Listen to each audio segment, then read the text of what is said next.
got in my car at 2:41 a.m., back seat behind me, like any other passenger. He gave me an address. I typed it in, started driving. 7 minutes into the ride, I checked my mirror. The back seat was empty. No door had opened. No sound, no movement. He was just gone. I pulled over immediately, got out, checked the back seat, checked the road behind me. Nothing, no one. Just empty street and darkness in every direction. I stood there in the cold for a long time. Then I got back in my car, looked at the app. The ride was still active, the timer was still running, and the pin drop destination was still on my screen.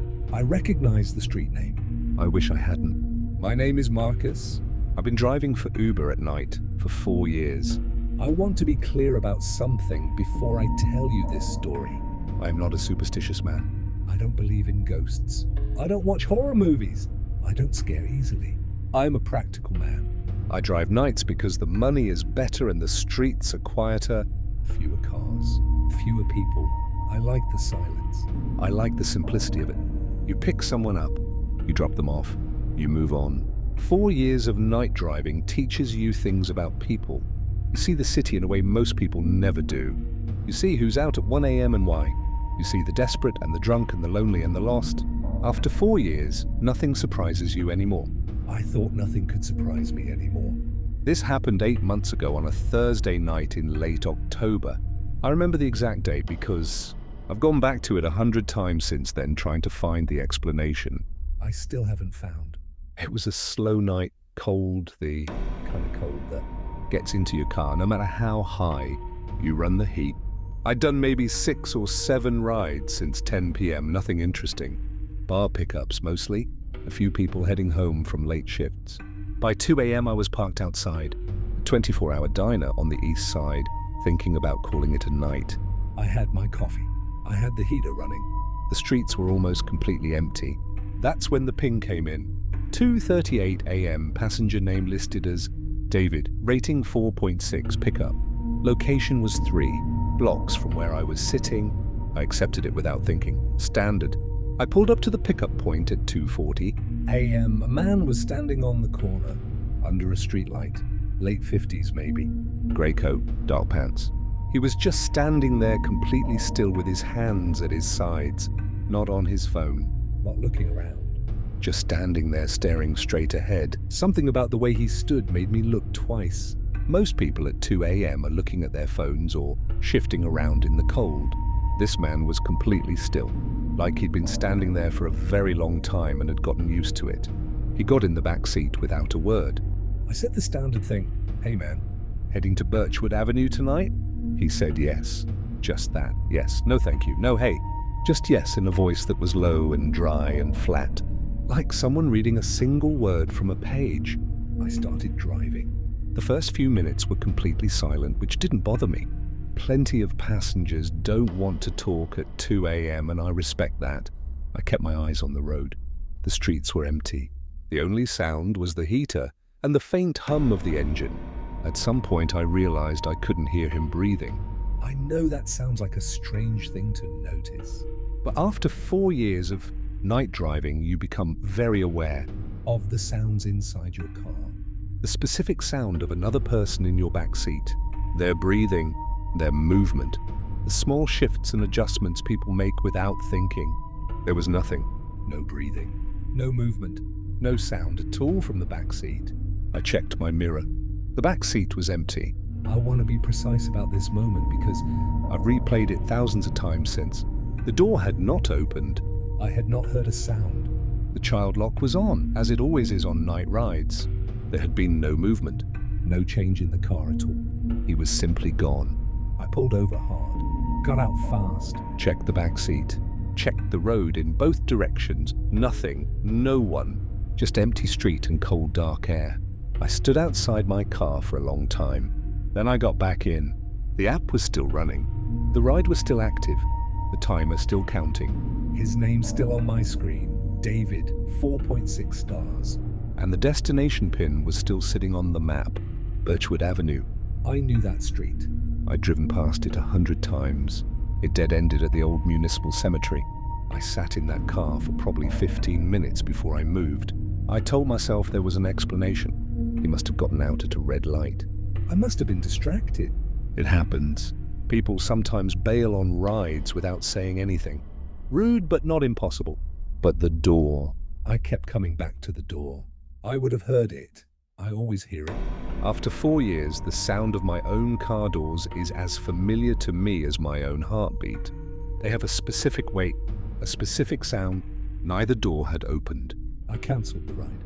Marked it as passenger no-show, even though I knew that wasn't right. I just needed to close it. I needed the screen to go blank. It didn't go blank. The ride stayed active. I cancelled again. Same result, active, timer running. Destination sitting there on the map like it was daring me. I turned the app off entirely, closed it, sat in silence. Then my phone buzzed. A notification from the app. I hadn't reopened it. It said, "Your passenger is waiting." I looked at the screen for a long time. Then I drove to Birchwood Avenue. I don't know why. I've asked myself that question every day since. I don't have a good answer. Something made me go. Some part of my brain that I didn't have full control over that night just put the car in drive and went. Birchwood Avenue was exactly as I remembered it. A narrow street. Old houses set back from the road behind overgrown trees, most of them dark, all of them quiet. The street ended at a black iron gate that I knew led into the cemetery. I drove slowly to the end, stopped in front of the gate. My headlights hit the iron bars and threw long shadows across the graves beyond. The gate was open, not broken open, not forced, just open, like someone had unlocked it recently. I sat there with my engine running and my headlights on, and I stared through that gate for a very long time.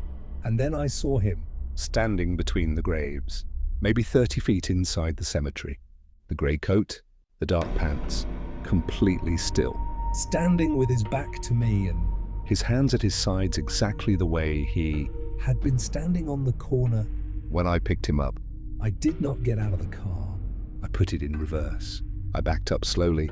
I did not look away from him until I had to turn around. As I turned, I caught one last glimpse of him in my mirror. He was facing me now. He hadn't moved his feet. He was still standing in the same spot, but he was facing me, watching me leave. I drove home without stopping, locked my door, sat on my couch until sunrise. I didn't drive for 2 weeks after that. When I went back to the app, I told myself I was done with late nights. 2 a.m. pickups were finished. I'd stick to evenings. Normal hours. Normal passengers. My first night back, I got a ping at 11 p.m., reasonable hour. Normal location. I accepted it without even thinking. Passenger name, David, rating 4.6. I stared at the screen. Same name, same rating.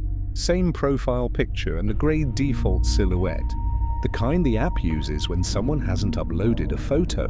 I cancelled immediately. Marked myself as unavailable. Drove home. Deleted the app that night. I told one person about this. My brother. He's a rational guy, engineer. He listened to the whole thing and said, I was sleep deprived and that the human brain fills in gaps when it's tired, creates false memories. He said there was an explanation for everything I described. I didn't argue with him. But 3 days after I told him, he called me. He said he'd looked up Birchwood Avenue out of curiosity. He said the cemetery at the end of it was closed to the public in 1987. He said he'd found a digitized archive of the burial records online. He went quiet for a moment. Then he said, there's a grave there. A man named David died in October, buried in the back section near the gate. I asked him what year. He told me. I did the math. The man in that grave had been dead for 31 years the night he got in my car. I want to end the story there. I want to tell you that's all there is. But 2 weeks ago I was driving again. Different city, different app. I figured enough time had passed. 3 a.m. a ping came in. I looked at the passenger name. I looked at the rating. I looked at the pickup location. My hands went cold. The pickup location was Birchwood Avenue, right in front of the cemetery gate. I stared at that screen for a long time. Then the app updated. The passenger location dot was moving. It was moving toward my car. I have not driven at night since. But last night, sitting in my apartment, I heard something that I cannot explain and cannot stop thinking about. A notification sound from a phone. My phone was on the table in front of me. Screen up, I watched it. No notification came through. The sound came again. I picked up my phone. The Uber app, the one I deleted 8 months ago, Gudwan, was back on my phone. Open active. With a ride already accepted. Passenger name, David. Destination, my home address. If you drive at night, it's for any platform. And something has happened that you cannot explain. Put it in the comments. I read every single one. Because after I posted about this in a driver's forum online, I got 31 messages in 2 days. 31 drivers. Different cities. Different platforms. Same passenger name. Subscribe if you want to hear what they told me. Because what they described was worse. Much worse.